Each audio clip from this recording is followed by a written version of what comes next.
नमस्कार। दिन भर की बड़ी खबरों के विश्लेषण के कार्यक्रम सुनिए सच में आपका स्वागत है। मैं हूं मुकेश कुमार। तो दोस्तों, शुरू करते हैं आज का सुनिए सच। आज की खास खबरों पर नजर डालते हुए योगी के जनसंख्या बिल पर वीएचपी का अड़ंगा, एक प्रावधान बदलने को कहा। 200 नामचीन हस्तियों ने कहा अगर नहीं रोका तो यूपी में लोकतंत्र का नाश तय। चढ़ूनी ने कहा किसानों को लड़ना चाहिए चुनाव, किसान संगठनों ने कहा नहीं। नेपाल के प्रधानमंत्री ओली को सुप्रीम कोर्ट ने हटाया, देउबा होंगे नए पीएम। चित्रकूट बैठक में संघ बना रहा है चुनावी रणनीति, सेकुलर दिखने पर विचार। खास खबरों पर नजर डालने के बाद अब वक्त है आज की बड़ी खबरों के विस्तार से विश्लेषण का। इसलिए सबसे पहले लेते हैं आज की सबसे अहम खबर। विश्व हिंदू परिषद ने सरकार के जनसंख्या मसौदे का विरोध किया है।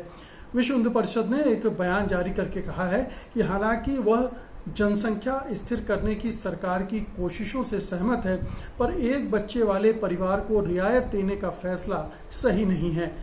विहिप ने कहा है कि विधेयक की धारा 5, 6, 2 और 7 में जिस तरह से कहा गया है कि एक बच्चे वालों को कई तरह की राहतें व रियायतें दी जाएंगी, वो इस मकसद से आगे की बात है।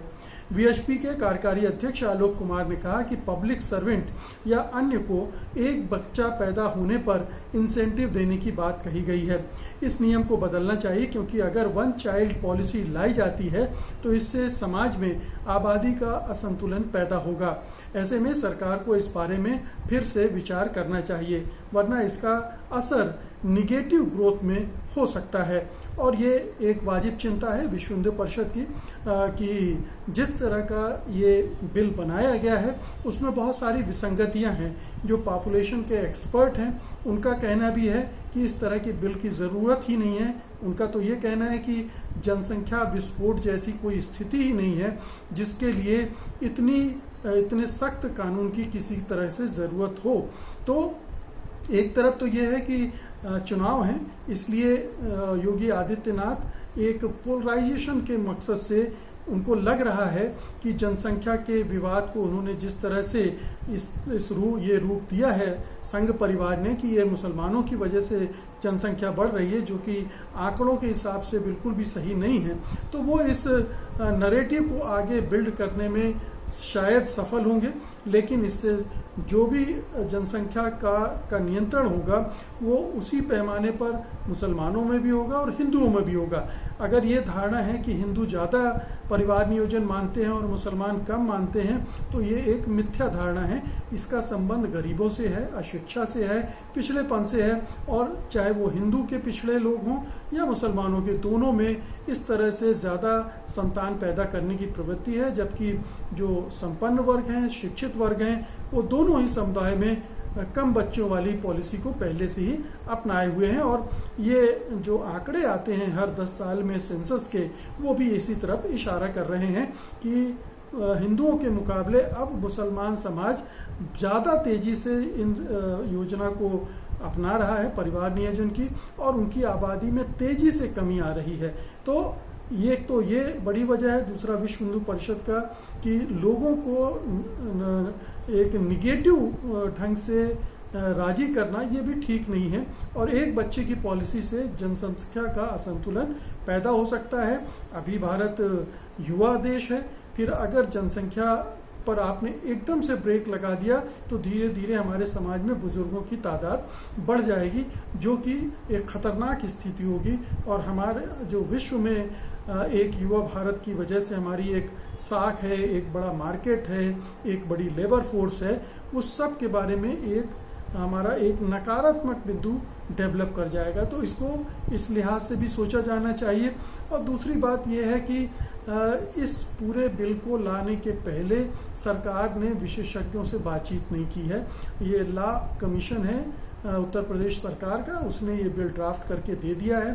अब पता नहीं उसने किनसे बातचीत की है, लेकिन अगर आबादी जनसंख्या के विशेषज्ञों से बात की गई होती तो शायद ये इस तरह का बिल वो कतई न लाती। लेकिन चुनाव है, राजनीति है, असल मकसद ये है।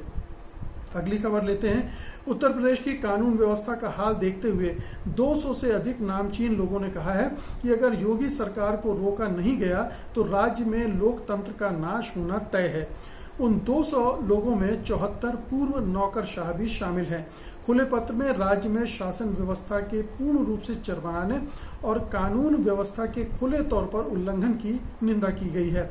हस्ताक्षरकर्ताओं ने कहा है कि राज्य में बड़े पैमाने पर मुठभेड़, तथाकथित लव जिहाद कानून, राष्ट्रीय सुरक्षा कानून का दुरुपयोग और सरकार द्वारा कोविड-19 संकट से निपटने में की गई लापरवाही चिंता का विषय है। उन्होंने कहा कि राज्य की वर्तमान सरकार ने एक ऐसे शासन की शुरुआत कर दी है जहां हर कदम पर संविधान और कानूनों का उल्लंघन किया जा रहा है।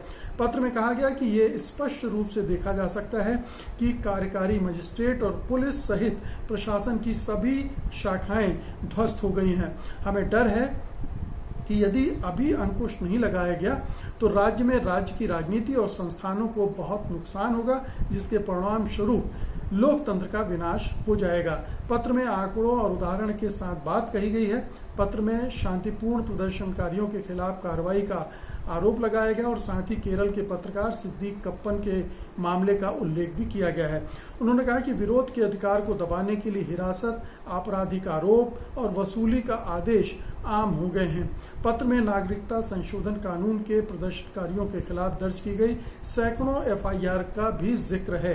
हस्तियों ने कहा कि अगर ऐसा ही चलता रहा तो हमें डर है कि ये राज्य में लोकतंत्र के विनाश का कारण बन जाएगा।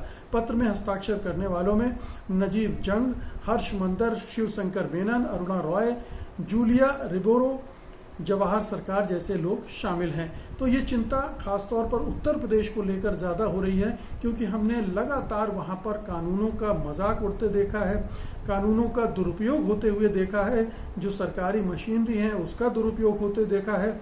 चाहे वो आंदोलनों को दबाने के लिए किया गया हो, चाहे असहमति को कुचलने के लिए किया गया हो, दलितों पर अत्याचार के मामले में हो, सीए के खिलाफ आंदोलन के मामले हों, या फिर किसानों के आंदोलन का मामला ले लीजिए। और कोविड-19 से जूझने के समय सरकार जिस तरह से लापरवाह साबित हुई है, नाकाम साबित हुई है, वो भी एक बड़ा चिंता का विषय है। लेकिन हाल में जिस तरह से स्थानीय निकायों के चुनाव में, खासतौर से पंचायत चुनाव के बाद जिला परिषदों के चुनाव में और ब्लॉक प्रमुखी के चुनाव में सरकार ने जो इस्तेमाल किया है बेशर्मी से सरकारी मशीनरी का, उससे ये चिंता बढ़ गई है। और अगर 200 पढ़े लिखे नामचीन लोग इसको एक चिंता का विषय मानकर बाकायदा खुला पत्र जारी कर रहे हैं, तो पूरे देश को सोचना चाहिए कि उत्तर प्रदेश को आखिर किस राह पर ढके जा रहा है।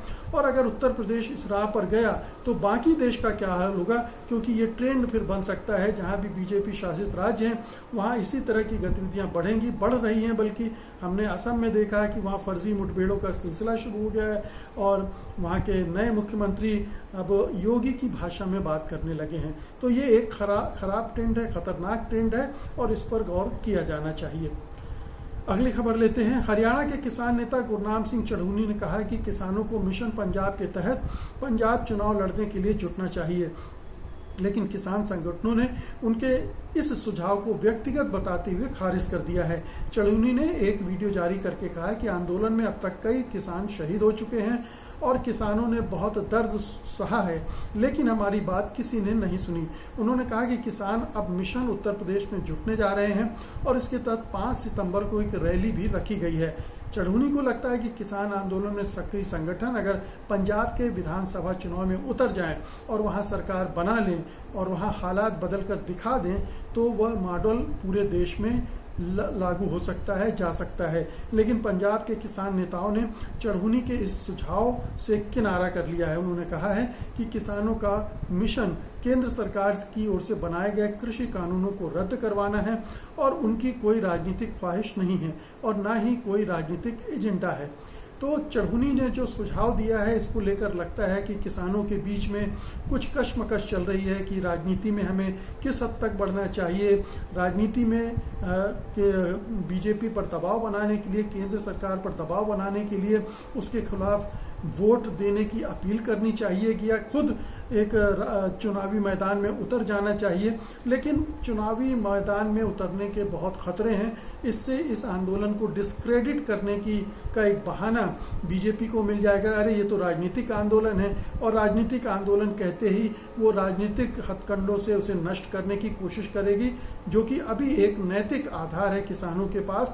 और दूसरी बात यह है कि अगर किसान चुनाव में उतरे तो फिर वोटों का बंटवारा होने लगेगा और उसका एडवांटेज बीजेपी को मिल सकता है। तो चढ़ूनी के इस सुझाव को फिलहाल किसान आंदोलनकारियों ने ठुकरा दिया है, और वो सही ठुकराया है, क्योंकि अभी ये समय नहीं आया है। हाँ, अगर ये आंदोलन अपनी सफलता तक पहुंच जाता है, अपनी मांगे मनवाने में कामयाब हो जाता है, तो उसको फिर बाद में एक राजनीतिक दल में कन्वर्ट करने में कोई बुराई नहीं है, क्योंकि एक राजनीतिक शक्ति के रूप में फिर किसानों के हितों के रक्षा के लिए वो लगातार कोशिश कर सकता है, एक ठोस एजेंडे के साथ, ठोस रणनीति के साथ।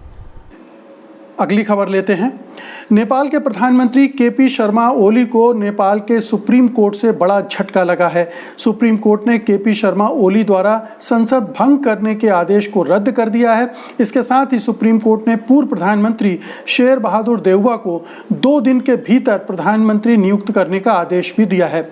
इस मामले में सुप्रीम कोर्ट ने अपना फैसला सुनाते हुए कहा है कि केपी ओली को संसद भंग करने का कोई अधिकार नहीं है। अदालत ने केपी ओली के आदेश को रद्द करते हुए 7 दिन के अंदर प्रतिनिधि सभा बुलाने के लिए भी कहा है। साथ ही सुप्रीम कोर्ट ने 2 दिनों के अंदर नेपाली कांग्रेस के अध्यक्ष शेर बहादुर देउबा को प्रधानमंत्री नियुक्त करने के लिए कहा है, क्योंकि उनके पास 149 सांसदों का समर्थन है। प्रधानमंत्री केपी शर्मा ओली संसद में विश्वास मत हारने के बाद से अल्पसंख्यक सरकार चला रहे हैं। बता दें, नेपाल की राष्ट्रपति विद्या देवी भंडारी ने बीते 22 मई को प्रधानमंत्री केपी ओली की सिफारिश पर संसद भंग करके नवंबर में मध्यावधि चुनाव कराने की घोषणा कर दी थी। इसी फैसले को प्रमुख विपक्षी पार्टी नेपाली कांग्रेस ने असंवैधानिक बताते हुए सुप्रीम कोर्ट में चुनौती दी थी। तो ओली मनमानी कर रहे थे, क्योंकि राष्ट्रपति विद्या देवी उनकी अपनी कैंडिडेट थी, अपनी समर्थक थी, इसलिए उन्होंने जैसी भी सिफारिश की उसको उन्होंने स्वीकार कर लिया और संसद भंग करने की घोषणा कर दी। जबकि दूसरे दल कह रहे थे कि हमारे पास बहुमत है, हम सदन में बहुमत साबित कर सकते हैं, लेकिन उन्हें मौका नहीं दिया गया।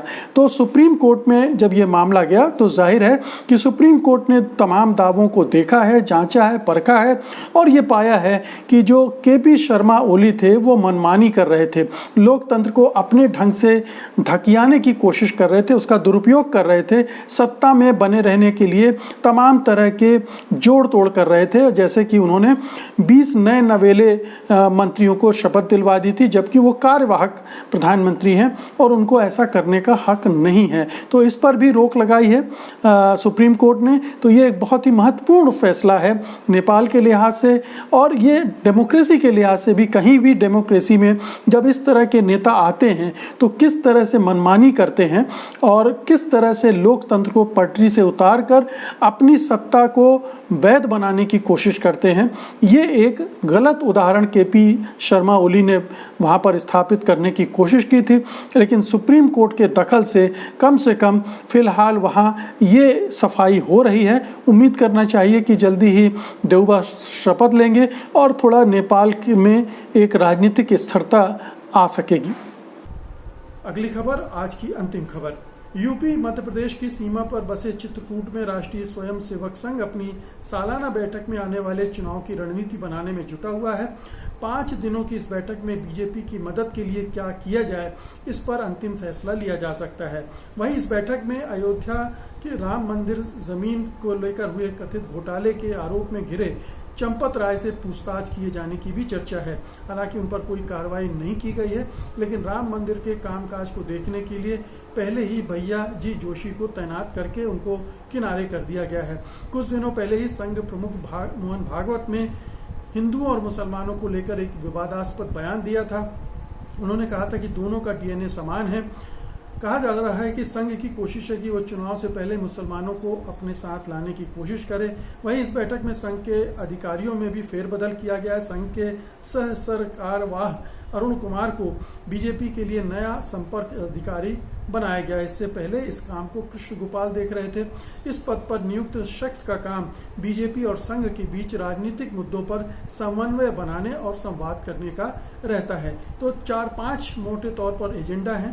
पहली बात तो ये कि जो 5 राज्यों के चुनाव हैं उसमें संघ बीजेपी की किस तरह से मदद करेगा। संघ हालांकि ये कहता रहता है वो राजनीतिक संगठन है, सांस्कृतिक संगठन है, लेकिन ये महाझूठ है, सफ़ेद झूठ है। इसलिए ये आप देखेंगे कि चुनाव और राजनीति बीजेपी के उसमें पूरी तरह से इन्वॉल्व है और चुनाव ये बहुत चुनौती है और बड़ी कड़ी चुनौती है। इसलिए संघ परिवार अपनी ताकत इसमें झोंकने जा रहा है। एक दूसरी बात यह है कि अयोध्या में जो घोटाला हुआ है जमीन का, उससे बड़ी किरकिरी हुई है संघ परिवार की।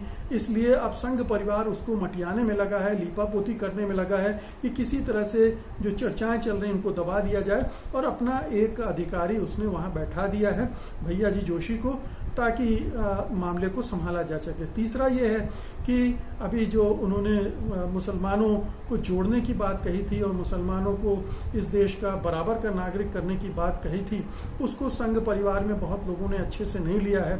ये एक सेकुलर धारणा है कि हिंदू मुसलमान को बराबर समझा जाए, जो कि संघ परिवार के सोच में कभी भी नहीं रही है। तो अब ये एक मुखौटे की भी बात है, तो संघ अब ये विचार कर रहा है क्या ये मुखौटा लगाना फायदेमंद हो सकता है बीजेपी के लिए। एक उदार चेहरे के साथ अगर राजनीति की जाए, क्योंकि राजनीति में अब पकड़ तो हो ही गई है, अगर थोड़ा सा उदारता का मुखौटा पहन लिया जाए तो शायद फायदा होगा, अंतर्राष्ट्रीय छवि भी सुधरेगी और यहाँ पर हो सकता है कि मुसलमानों का एक धड़ा उनके साथ आ जाए। तो एक कवायद ये भी है। तो दोस्तों ये थी आज की खास खबरें और उनका विश्लेषण। उम्मीद है कि आपने इन्हें पसंद किया होगा और आप इस वीडियो को बड़े पैमाने पर लाइक भी करेंगे और शेयर भी करेंगे। अब मुझे अनुमति दीजिए, कल मैं फिर हाजिर होऊंगा कल की खास खबरों के साथ उनके विश्लेषण के लिए। तब तक के लिए नमस्कार, जय हिंद। सत्य हिंदी का ऐप डाउनलोड करें गूगल प्ले स्टोर पर।